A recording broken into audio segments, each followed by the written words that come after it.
Welcome to Luca is a Billionaire, where the only thing I invest in is your answers. In this video, I will explain how to unlock the BMW M3 GTR in Need for Speed Most Wanted. To get started, you'll need to focus on defeating the 10 most wanted racers. Each victory brings you closer to your ultimate goal. This process involves a series of intense races and pursuits, testing your driving skills and strategic thinking. It's a rewarding journey that culminates in acquiring one of the game's most legendary cars.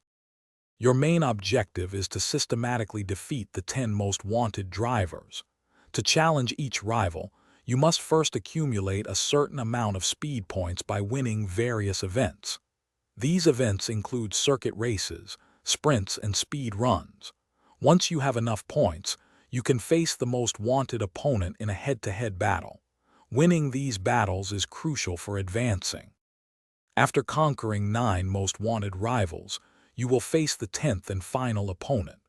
This ultimate challenge is a multi-stage event, often involving a race followed by a high-stakes pursuit. Success in this final showdown is paramount. Once you emerge victorious, the game will present you with the chance to take down the M3 GTR.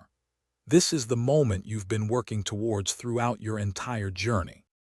Upon defeating the final most wanted rival, the game initiates a takedown sequence. You must pursue and wreck their vehicle to claim it.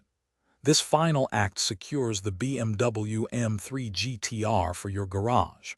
It's a thrilling conclusion to your efforts, granting you access to a truly iconic and high-performance machine. Get ready to dominate the streets with your newly acquired legendary car. Thanks for watching and please subscribe. It's the best investment you'll ever make.